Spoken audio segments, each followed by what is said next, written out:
Polosa, et Simba Lissoute. Pour moi, comme on a kuna, bateau va travailler dans Zambé. En tout cas, si baké musique. Donc là, va, yo ba mission dans ton pays, aux autres comme il faut. Place nous à où est-ce souté. Ah? Oyaki, allez, quittez. Polosa, on a battu na kane. Na lomo na kekuna. Là va. Ah! On nous a mis dans l'orange. Comment coquette? Ah, vraiment. Qui ça? Et en plus, il y a qui ont commis partout dans l'Europe, dynamique Congo, commis partout dans l'Europe. Comment coquette? Moussala est commis partout. Tout commis en Suède, tout commis à Paris, tout commis à Lille, tout commis à Bruxelles. Et puis, base n'a vu ce toujours Londres, Angleterre.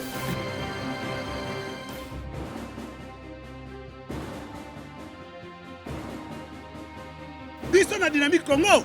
Toza ko avancer na nkolo. Bonjour et bienvenue chers abonnés des Congo Buzz. Vous êtes très nombreux à faire confiance à cette chaîne d'éducation et d'éveil de conscience. Nous vous disons donc merci. Aujourd'hui sur le plateau de Un jour pour toi, nous recevons un analyste politique, acteur social, coordonnateur de l'ASBL Jeunes et Vieux et notable de la province de Sankourou. Sans plus tarder, nous allons recevoir monsieur Jean-Serge Onyumbe. Bonjour monsieur. Bonjour cher ami Milka, bonjour aux internautes parce que je sais que c'est sur le web qu'on nous suivra. Donc je dis bonjour à tout ce monde et je suis à votre disposition. Merci monsieur Jean-Serge d'avoir accepté notre invitation. Nous sommes tellement honorés. Monsieur Jean-Serge, dites-nous un peu, qu'est-ce qu'on peut comprendre par le concept Jeunes et Vieux? Le concept Jeunes et Vieux est un superbe concept qui permet aux Congolais de miser sur leurs capacités, leurs compétences. Jeunes et Vieux, c'est un instant. Nous disons souvent que c'est un momentum, c'est-à-dire c'est un moment, une période où une nation est appelée à s'introspecter en disant voilà qu'est-ce qui se passe dans ma société, comment les hommes et les femmes se comportent dans ma société, quel est l'avenir, quelle est la projection que je fais de mon pays, de ma société dans 10 ans, dans 20 ans. Jeunes et Vieux, en tant qu'ASBL, met donc ensemble des Congolais pour un partage d'expériences, nous aimons le dire, pour une mutualisation d'expériences entre les jeunes et les vieux. Alors, la grande surprise, c'est le concept, comment il s'écrit. Parce que Jeunes et Vieux s'écrit jeune, Z-E et puis vieux. La plupart de ceux qui s'y sont intéressés m'ont posé la question, mais ça c'est quelle orthographe? Ça fait un peu rire, mais c'est un concept, c'est une marque en soi. C'est un peu comme nous avons Congo Buzz aujourd'hui, qui est une marque. Jeunes et Vieux, le concept est une marque également en soi. À ne pas confondre avec le concept français, jeunes, les jeunes et les vieux. Voilà un peu ce que nous faisons au sein du mouvement Jeunes et Vieux. Monsieur Jean-Serge, ça fait 3 ans que votre ASBL existe. Oui. Vous pensez que vous avez déjà atteint la perfection, la phase finale, ou vous êtes encore en train de vous chercher? Non, je crois que la perfection, c'est le domaine de Dieu, du Très-Haut. Par contre, la possibilité de se renouveler, ça c'est un défi d'homme, un défi citoyen, un défi humain. En 3 ans, qu'est-ce que nous avons pu faire? Déjà en 3 ans, nous avons créé cette marque qui n'est plus à présenter, tout le monde. Quand vous parlez de Jeunes et Vieux, il y a toujours un tilde, il y a quelqu'un qui s'est dit tiens, j'ai déjà vu ça quelque part, j'ai déjà entendu parler de Jeunes et Vieux. Et en second lieu, il y a la qualité du discours. Ce que nous disons, le combat que nous menons, les actions que nous réalisons sur terrain sont des actions qui sont à l'abri de l'usure du temps. C'est-à-dire que des Congolais ont adhéré à ce projet, ont vu que nous étions sur la bonne voie et nous prêtent main forte à chaque fois que nous avançons. Nous ne pensons pas que nous sommes arrivés, c'est un travail de fourmi, nous aimons le dire. Nous devons le faire des générations en génération parce qu'une nation, elle se renouvelle, elle s'actualise. Nous comptons sur tous les Congolais pour que ce travail que nous avons commencé puisse être poursuivi au bonheur de toute une communauté. Donc vous êtes également concernés dans ce combat citoyen mené par Jeunes et Vieux.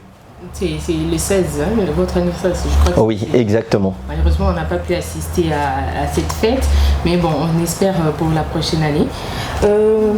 Quels sont les secteurs d'intervention ou champs d'action de Jeunes et Vieux? Déjà, il faut noter que nous sommes une structure citoyenne qui organise ses actions autour des valeurs communautaires. Nous avons les jeunes et les vieux qui sont des piliers pour nous et toute la société telle qu'elle s'articule, l'éducation en premier, l'entrepreneuriat, l'emploi, la sécurité, la vie sociale sont pour nous des piliers à partir duquel notre action se décline. C'est ainsi que vous verrez que nous nous sommes plus illustrés dans le discours qui porte sur la qualité du Congolais, en revalorisant justement l'école, en insistant auprès de l'État, le pouvoir public, qu'il faille nécessairement revaloriser l'école. La gratuité de l'école primaire est un combat pour nous, c'est un plaidoyer que nous faisons. L'effectivité, bien entendu, parce que la loi le dit, la Constitution le dit, mais il y a toujours un gap, un écart entre ce qui est prévu et ce qui est réalisé sur terrain. Donc l'éducation est pour nous un socle à partir duquel toute une société devrait s'articuler. Vous êtes élite et notable de la province de Sankuru. Actuellement, il y a des problèmes pour les élections de gouverneurs. Quelles solutions avez-vous déjà portées, puisque c'est dans vos prérogatives? Bon, déjà, en tant qu'originaire de cette province, nous avons été malheureusement déçus de voir les choses prendre une tournure assez fâcheuse au Sankuru en période d'élection de gouverneurs. N'oubliez pas qu'on a eu à surseoir les élections au Sankuru, tout simplement parce qu'il y avait tumulte, il y avait agitation, et on a évité de revivre le cas de Kamwina Sampo, le cas de Yumbi au Sankuru, et le chef de l'État, par son pouvoir de garant de la nation, a demandé à ce qu'on sursoive ces élections. Maintenant, en tant que Sankourois, qu'est-ce que nous en disons?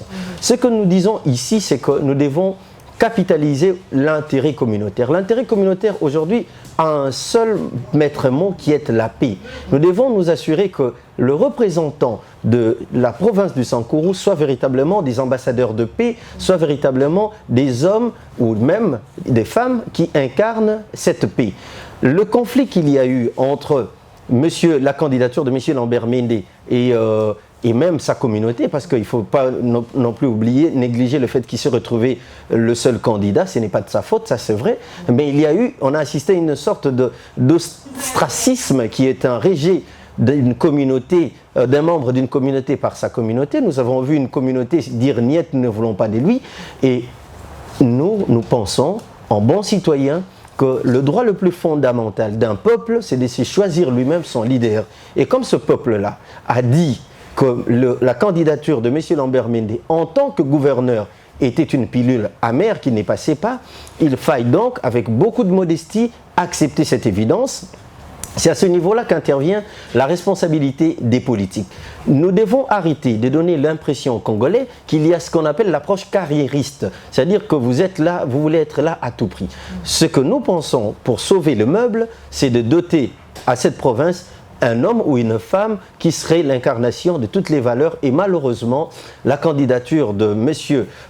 Lambert Mende, qui d'ailleurs est gouverneur, qui est député national, et c'est bien étrange et mystérieux de constater que aux dernières élections des députés, il était le plus élu, et que ce soit la même province qui lui dise maintenant nous ne voulons pas de vous. Alors du coup, dans cette confusion de cooptation ou de désaveu, M. Lambert Mende devrait, en bon chrétien, je pense, laisser la place à quelqu'un d'autre, retirer sa candidature pour permettre aux filles et fils du Sankuru de se choisir eux-mêmes un autre digne fils de cette province qui pourrait également faire un bon travail, parce que, ne l'oubliez pas, personne n'est indispensable à la République. Vous avez dit tout à l'heure que Lambert Mende n'est pas accepté et tout ça, il y a un problème entre lui et M. Basile Olongo et qui sont... Oui, mais ça c'est un autre débat, la fameuse polémique sur les diamants. Oui. Madame, cette histoire, j'y réponds comme ceci. Je dis que c'est une honte de voir que de notables, des aînés, pour moi ce sont des aînés, s'est livré à une théâtralisation, une banalisation de la vie du Sankuru. Vous savez, le Sankuru, ce n'est pas 4 murs seulement, ce sont des hommes, des femmes, des enfants qui sont nés là-bas, qui ont des droits, qui espèrent en leur terre, qui ont reçu du bon Dieu cette terre. Alors ces personnes ont également le droit de jouir des richesses de cette terre. Et le Sankourou, qu'on nous a présenté il y a bien des temps comme une zone désertique, est heureusement une zone remplie des richesses, des minéraux. Nous avons de l'or, nous avons du cuivre, nous avons des diamants, nous avons du mercure, nous avons une terre agricole, agraire qui est favorable.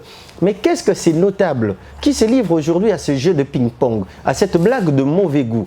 Qu'est-ce que ces notables apportent comme solution aux questions communautaires? L'école au Sankourou. Vous savez dans quel état se sentent les écoles au Sankourou? Les élèves étudient, les enfants étudient en paille, dans des maisons en chaume. Ils étudient à même les sols. Qu'est-ce qu'il en est de la sécurité là-bas? Ce sont des conditions précaires. Et même cette exploitation artisanale qui permet aux locaux de jouir des richesses du coin. Qu'est-ce qu'on fait des gains de cette exploitation? Comment l'État capitalise les minéraux du Sankourou? On devait en faire on devait pouvoir le proposer comme un fer de lance de la province à partir duquel toute une économie devra être boostée, mais en lieu et place de cela, à quoi nous assistons? À des jeux de ping-pong, je le disais, des blagues de mauvais goût. Aujourd'hui, c'est une pierre précieuse, demain, c'est une pierre ordinaire. Hier, ce sont des interpellations. Et ici, il faut faire la part des choses, madame, entre le fait que M. Lambert Mende ait été interpellé de la manière la plus brutale que ce soit, chose qui n'est pas acceptable en tant que député national. Nous avons été candidats à la députation nationale. Nous savons ce que c'est que le respect et les honneurs dus à cette haute fonction en tant que législateur. Il n'est pas acceptable de voir nos lois être bafouées par des Congolais et en surcroît des hommes de loi. Ça, nous dénonçons. Mais le véritable problème est encore là. Comment on gère l'exploitation des minéraux du Sankourou? Nous avons les lois qui sont là, mais est-ce qu'on les applique? Et si on les applique, où est-ce que nous en sommes avec l'impact de ces lois sur terrain? Vous ne pensez pas que ces conflits entre les deux est en train de ralentir les élections de gouverneurs et vice-gouverneurs? Non, madame, je ne pense pas que cela. Je crois que le chef de l'État, qui est le garant de la nation, avait pris une bonne mesure en disant « calmons les choses pour que nous revenions au bon sens ». Vous savez qu'il y a eu des troubles, la possibilité de voir encore des villages être incendiés. Ça a été déjà le cas à Lodja pendant la période électorale et même avant cette période. Le plus difficile, c'est de gérer le post-électoral également. Le post-électoral en Afrique nous a beaucoup appris. Il y a toujours des crises, il y a une situation de frustration qu'il faut gérer. Alors, le chef de l'État, M. Félix-Antoine Tshisekedi, dans son rôle de garant, avait trouvé sagesse de demander à ce qu'on sursoive ces élections. Ce n'est pas pour faire plaisir à Basil Olongo ou à Lambert Mende ou à qui que ce soit. C'est pour s'assurer que la paix règne sur l'ensemble du territoire national. Maintenant que nous en sommes aujourd'hui là, je pense que la responsabilité des politiques, c'est-à-dire ceux qui proposent des candidats, est également de taille. Nous devons savoir que la paix, la gestion du pays n'est pas fonction de subjectivité ou de susceptibilité, c'est une question de responsabilité d'hommes et des femmes à qui incombe la vie de toute une communauté. Je recommanderais au FCC, qui est la grosse machine où est issue la candidature de M. Lambert Mende, ou même du PPRD, de voir dans leur gibecière quel autre candidat originaire de la contrée qui pourrait faire l'unanimité, qu'il se trouve, moi je le dirais, un autre dauphin qui pourrait éviter justement qu'il perde cette place de gouverneur, parce que ce ne sont pas les individus qui importent ici, c'est un projet de société. La loi avait prévu la question du seuil. La question du seuil implique donc que le parti politique mette en place une idée qui sera appliquée par tout celui qui sera représentant de ce parti politique. Je crois donc que l'absence de Lambert Mende au gouvernorat de Sankourou n'empêchera pas le FCC ou le PPRD de mettre en place l'exécution de son projet de société. Qu'est-ce qui explique le contraste opulence de notables, comment on appelle ça, notables tétés là, et la pauvreté des Comment vous avez des Sankourou? Les Sankourou, mais madame, c'est justement ce qu'on appelle la moralisation, l'absence de la moralisation et même de la moralité de la vie publique. C'est ce qui gêne, c'est ce qui dérange. Cet écart, ce gap, ce trou, ce fossé, cet abîme, ce vide qui existe entre les notables, ceux qui incarnent des valeurs de la société, et cette population qui est paupérisée. Nous ne disons pas ici que c'est un peu comme en Russie où on avait ici une population riche, une autre pauvre. Non, ce n'est pas ça l'idée. Nous disons par contre que nous devons avoir créé, il faudrait que les notables de chaque contrée, pas qu'au Sankourou, hein, il faudrait que les notables de chaque contrée arrivent à équilibrer la vie, redonner de la valeur à ce paysan. Vous savez ce qu'on appelle la dignité paysanne aujourd'hui. Dans la petite expression, quand on vous dit que vous êtes un mbokatier, c'est frustrant. Mais sous d'autres cieux, eh ben, être paysan, il y a une fierté dans ça, il y a une fierté parce qu'on sait qu'on est sur ces terres, on exploite la terre, on fait du champ, on fait d'autres cultures, on pratique, tout ça, il y a une dignité. Nous devons redonner à nos concitoyens de la dignité dans leur milieu de vie, au village, en ville. Et ça évite quoi? C'est que ça évite au pays, c'est quoi? Que nous assistions à l'exode rural. Vous savez, tous ces gens qui quittent les villages pour venir à Kinshasa, parce que pensent-ils que c'est à Kinshasa qu'il fait beau vivre? Ce n'est pas évident. Et en retour, on se retrouve ici avec des problèmes d'emploi, on ne sait pas gérer qui, les maisons les terrains ne sont pas lotis, des gens qui y habitent, et quand il y a des catastrophes naturelles, c'est des éboulements de terrain, des pluies, des inondations, tout simplement parce que l'État n'a pas pu organiser la vie en société. Nous recommandons aux notables, personnellement, je recommande à tous les notables du Sankourou de s'impliquer pour que la dignité du Sankouroua, cette province digne à Lumumba, cette province de Lambert Mende, cette province de Serge Nyumbé que je suis, soit véritablement une des références, je ne dis pas ici, ce n'est pas du clanisme, ce n'est pas du tribalisme, mais je dis un point fort à partir duquel la République pourrait décoller. Qui éduque les populations? Comment on gère les natalités, les naissances désirables? Comment on gère cela?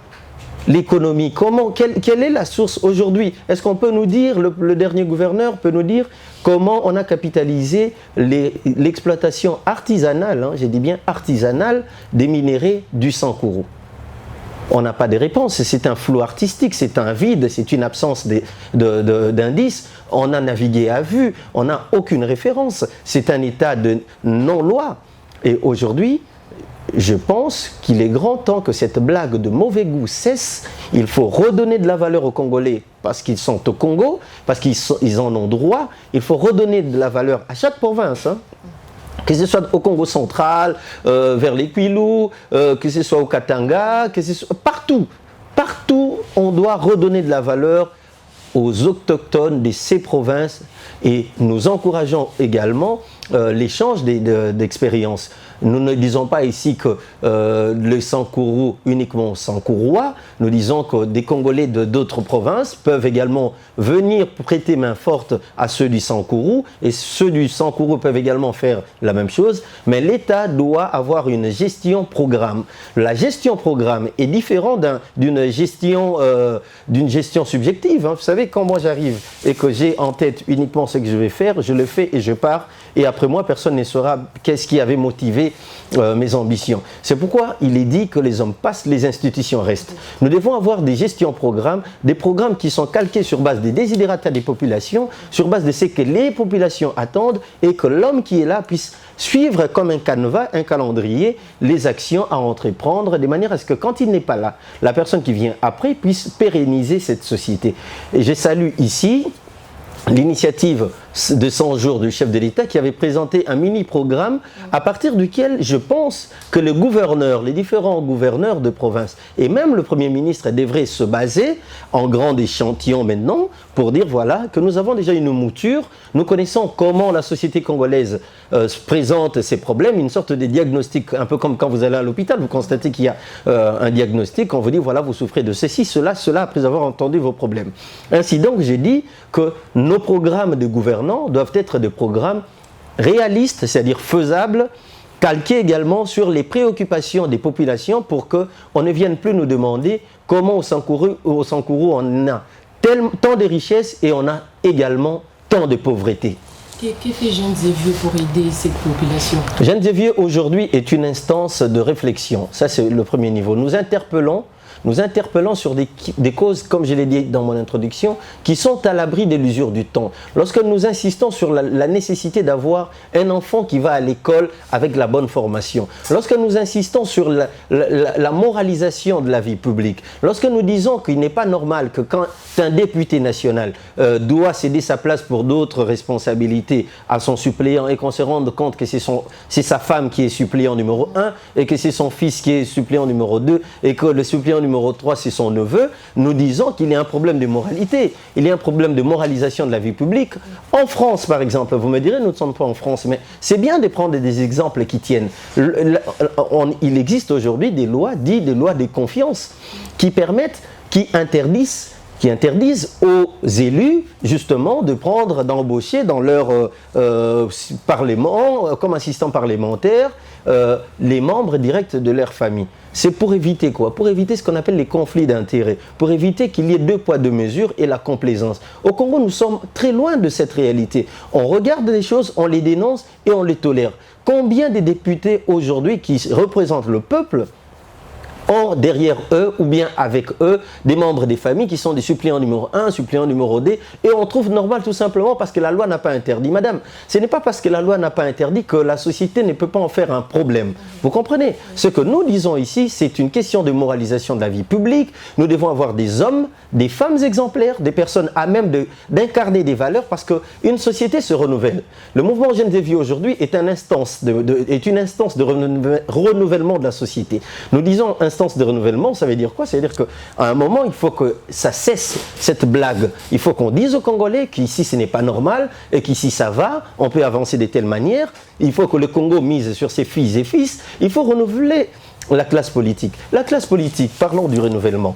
Lorsque nous disons renouveler la classe politique, vous pensez que nous faisons allusion à qui? Nous faisons allusion à des Congolais, des Congolaises qui ont des compétences. Ce n'est pas une question de beauté du visage, ce n'est pas une question du style, ce n'est pas parce qu'on est bien habillé qu'on doit, ou parce qu'on a été X fils de Y fille de. Non, nous disons ici que la méritocratie doit être le principe dans cette nouvelle république qui tend à décoller. La méritocratie qui doit bannir la complaisance. Nous devons avoir une approche systématique, qualitative. Jeunes et Vieux crie aujourd'hui, comme vous l'avez dit tout à l'heure, très fort. On l'entend quand même quand elle crie. Pourquoi n'apporte-t-elle pas cette idée au niveau des autorités du pays pour essayer de partager ces idées, ces bonnes idées qu'il a? Madame, nous le faisons. Nous le faisons. Si on en parle aujourd'hui, c'est parce que vous avez entendu qu'il y a une voix qui crie dans les déserts, un peu à la manière de Jean-Baptiste, répentez-vous, répentez-vous. Nous le crions. Nous avons mis en place des bourses d'études pour arriver à accompagner des parents qui sont en difficulté pour que l'enfant congolais soit intégré dans l'école. Nous avons envoyé des messages, des signaux forts, nous avons écrit, nous avons dénoncé, nous le faisons. Nous organisons des actions de sensibilisation. Nous sommes sur terrain. Nous sommes dans près de 8 provinces, 8 villes aujourd'hui. À Kinshasa, n'en parlons même pas, toutes les rues sont Jeunes et Vieux. Il y a eu une campagne, pas une rue sans un Jeunes et Vieux. Qui n'a pas entendu parler de Jeunes et Vieux? Alors, ce n'est pas celui qui fait la sourde oreille, ce n'est pas celui qui parle qu'il faut porter préjudice, c'est celui qui fait la sourde oreille qui pose un problème. Mais nous pensons que c'est également un travail qui a nécessité le temps. Ce que nous avons fait il y a 3 ans n'est pas la même chose avec ce que nous faisons aujourd'hui. Aujourd'hui, nous sommes entendus et comme nous aimons le dire, le mouvement Jeunes et Vieux est une réserve de la République. C'est sûr que vous verrez dans très peu des hommes et des femmes qu'il faut à la place qu'il faut. C'est quoi je devais dire, qui font les jeunes Sankorois aujourd'hui au niveau de la province de Sankoro? Écoutez, je dois reconnaître que la province du Sankoro est en mal d'organisation au niveau de la jeunesse, de sa jeunesse. Certes, il y a eu des initiatives isolées. J'ai moi-même été contacté par le président de jeunes du Sankoro qui est ici à Kinshasa pour une mission qui a pris contact avec moi il y a quelques jours parce qu'il veut que l'organisation que nous avons faite, le grand miracle Jeunes et Vieux que nous avons pu réaliser ici et dans les autres provinces, soit véritablement implanté également au Sankourou. Vous savez, notre approche n'est pas clanique. Hein. Vous me demanderiez, mais comment vous dites vous êtes partout mais pas au Sankourou? Justement, c'est parce que nous avons commencé avec ce que nous avions en main.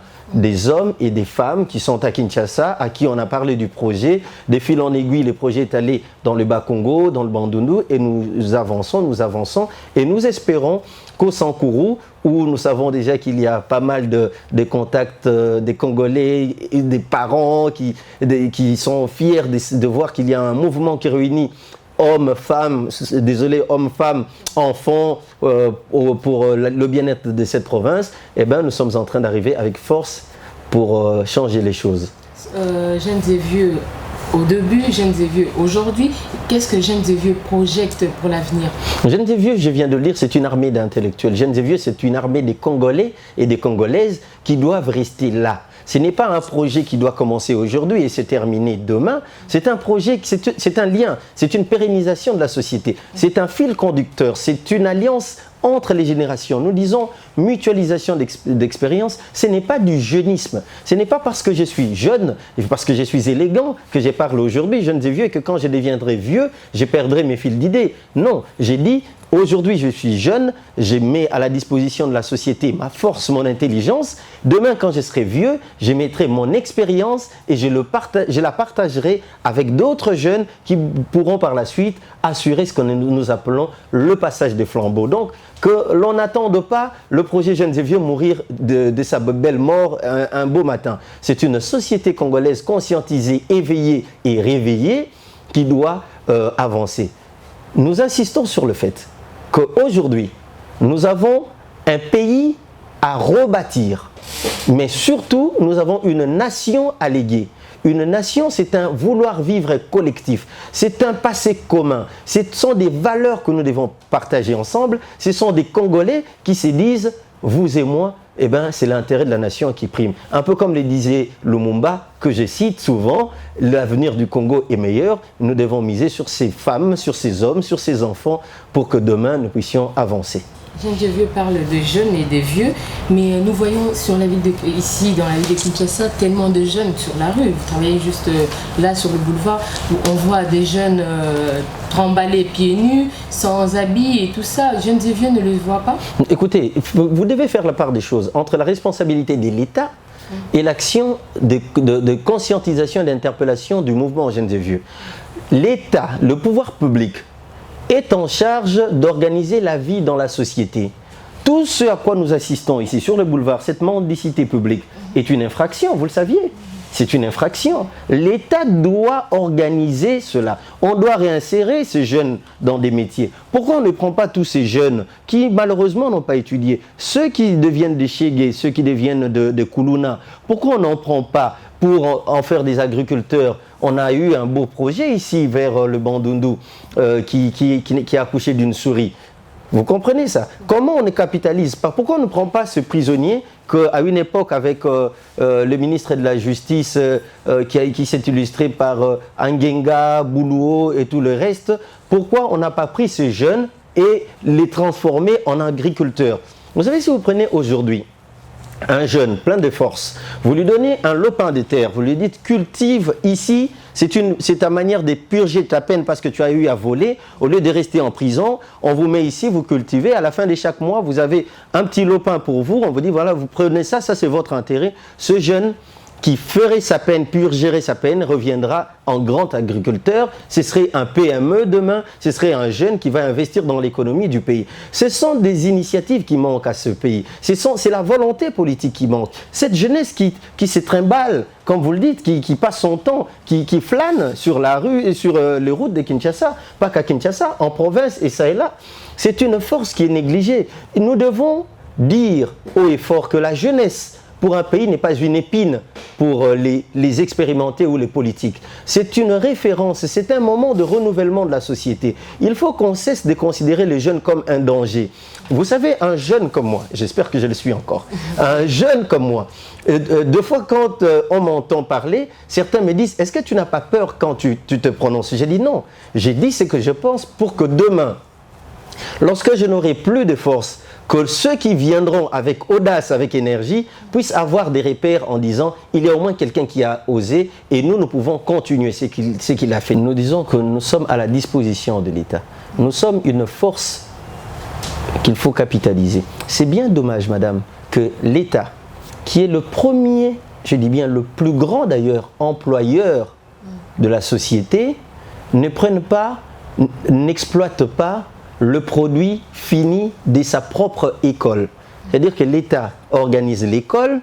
À l'école, ce sont des enfants qu'on envoie. Et quand ces enfants finissent l'école et qu'ils sont prêts à être à la disposition de l'État et qu'on leur tourne le dos, nous disons que nous sommes le produit de l'école congolaise. Nous disons que nous sommes à la disposition de l'État pour apporter ce que nous avons appris. Et ça, c'est tout à fait normal que nous rendions à l'État ce qu'il nous a donné le plus, c'est-à-dire la formation, l'éducation et tout le reste. Mais nous n'attendrons pas également une investiture politique pour agir. Nous commençons quelque part. Ce que nous faisons sur terrain aujourd'hui, ce que Jeunes et Vieux fait, ce travail que nous insistons, sur lequel nous insistons, est un travail louable, est un travail exemplaire. Nous devons, à partir de notre cercle de pouvoir, à partir de notre périmètre d'autorité, arriver à dire aux gens que le pays peut se décoller à partir de nous. Il ne faudrait pas avoir forcément une approche macro, mais tout Congolais, comme je venais de le dire, doit s'investir. C'est un travail de fourmi. Vous avez votre rôle en tant qu'éducateur média de faire ce travail à dire, voilà, écoutez, ici à telle idée, pourquoi on n'exploiterait pas.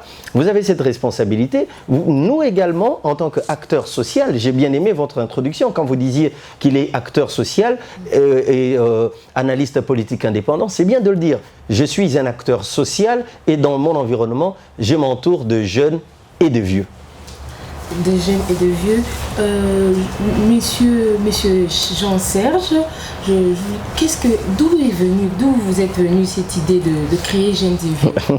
Vous êtes juste réveillé un bon jour, vous dites, bon, j'ai créé mon ASBL, Jeunes et Vieux, mais je l'écrirai avec un Z au milieu? Non, l'idée de créer Jeunes et Vieux est partie d'une révolte.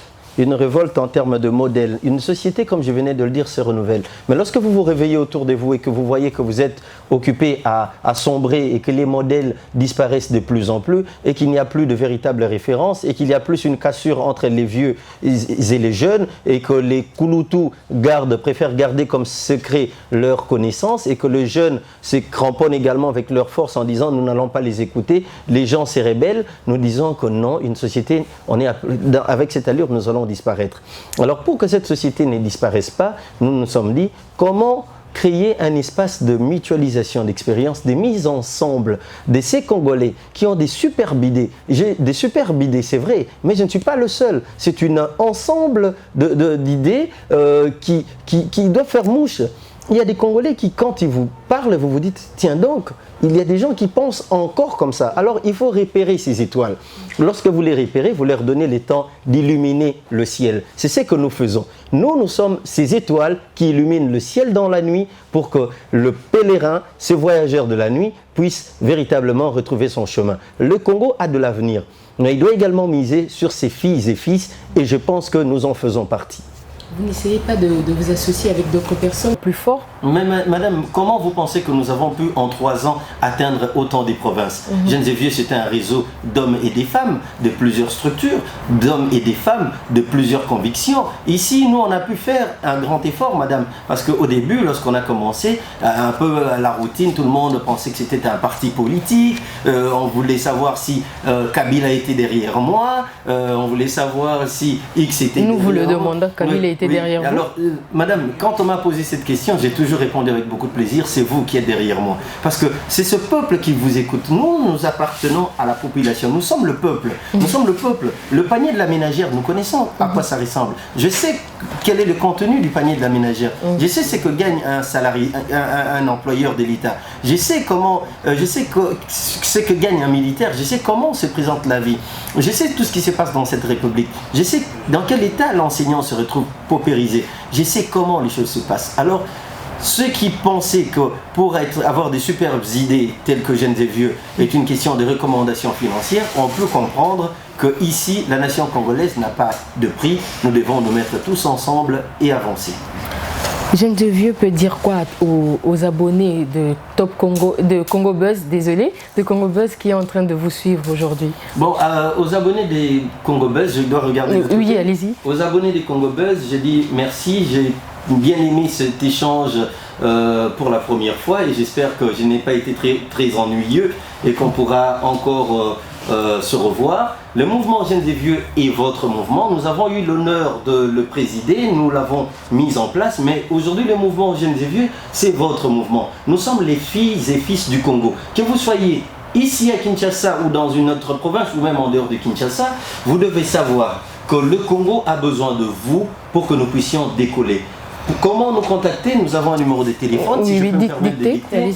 C'est les 081, bien entendu avec le préfixe plus 243, 081 330 6000. Notre siège à Kinshasa, c'est sur l'avenue Victoire Kassavubu, 142. Vous trouverez un énorme panneau Jeunes et Vieux.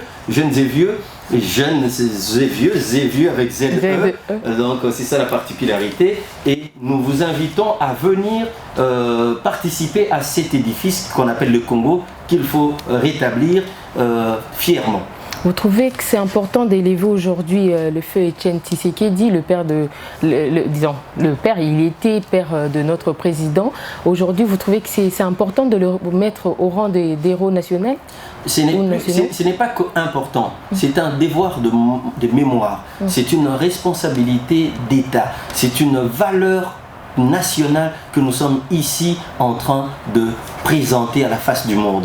C'est que Étienne Tshisekedi a eu à réaliser, à mener comme combat dans ce pays, n'a pas été inventé par son fils. Ce n'est pas parce que son fils est président que nous découvrons Étienne Tshisekedi.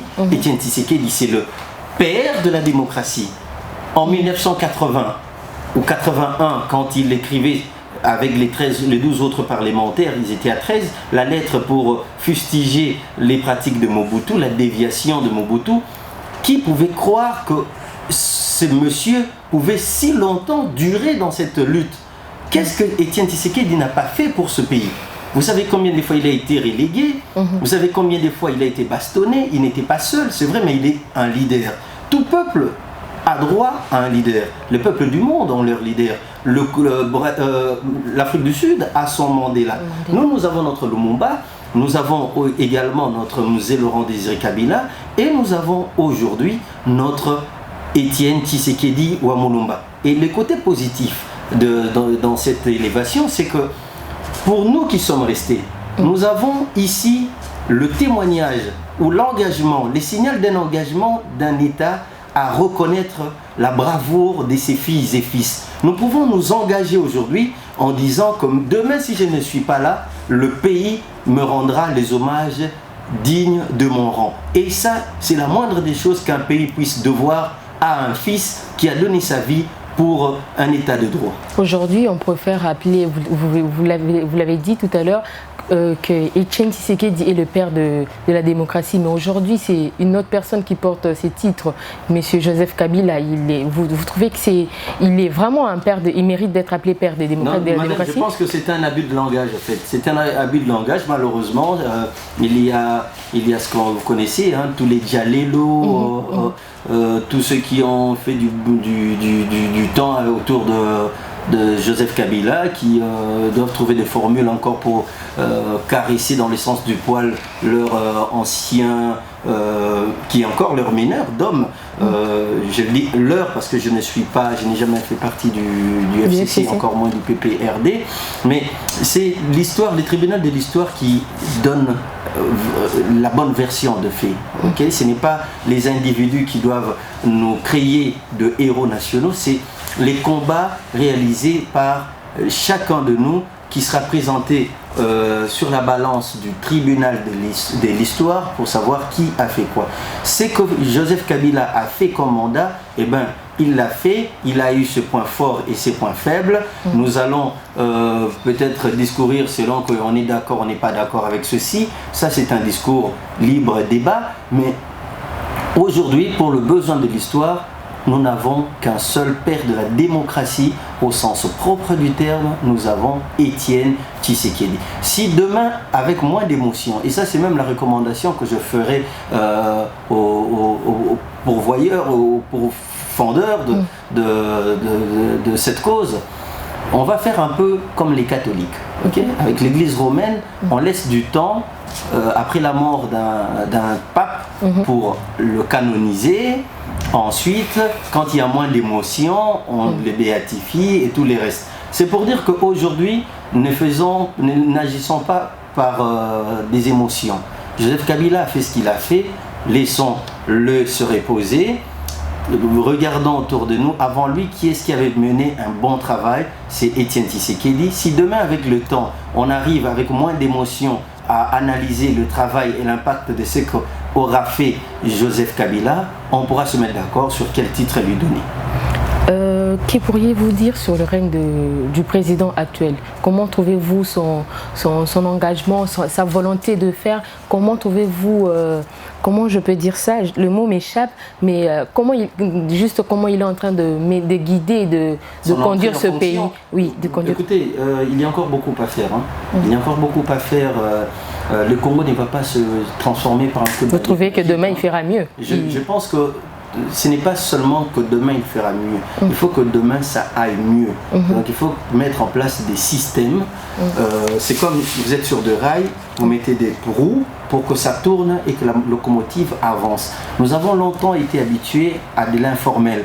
Nous étions dans un état où la constitution a été bafouée, où des gouverneurs de ville étaient restés plus de 10 ans parce qu'il n'y avait pas d'élection, et des locaux, des municipalités. J'ai salué ici l'initiative de l'Église catholique qui va lancer une pétition pour qu'il y ait élection locale. Donc nous étions dans une sorte d'informel constitutionnellement accepté par tous. Alors maintenant que les choses se redécollent, je dis que Félix Antoine Tshisekedi a tout intérêt à bien fixer les rails pour que les choses avancent, et nous lui souhaitons bonne chance en disant qu'il doit véritablement miser sur des hommes et des femmes qu'il faut.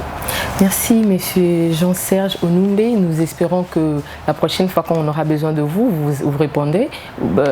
Il a l'habitude de répondre, son téléphone est toujours ouvert, il est toujours présent. Chers abonnés, vous l'avez remarqué, l'émission est déjà à la fin. J'ai dit merci à Némi Liwata qui était derrière la caméra pour vous faire profiter de ces belles images. J'ai dit aussi merci à Monsieur Isidore Lunde Okulungu, secrétaire adjoint de la communauté congolaise en Chine, qui a accueilli la délégation Congo Buzz avec tellement d'amour et de fraternité. Monsieur Isidore, je vous dis un grand merci. Merci, merci. Et chers abonnés, n'oubliez pas, chers téléspectateurs, n'oubliez pas de vous abonner massivement sur la chaîne Congo Buzz. N'oubliez pas de partager et de liker nos émissions. Moi, je vous retrouve à très bientôt pour un autre numéro, toujours sur la même chaîne. Au revoir.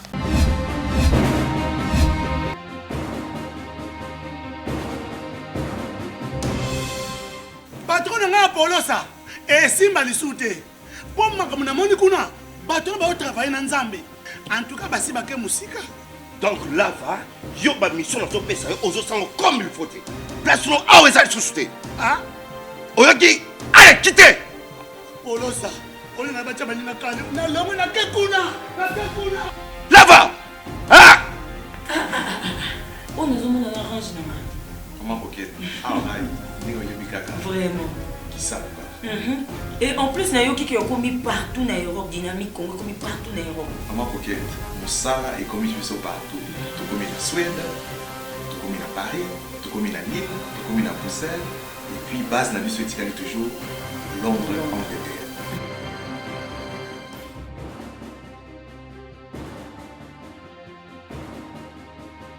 Biso na dynamique Congo, toza ko avancer na nkolo.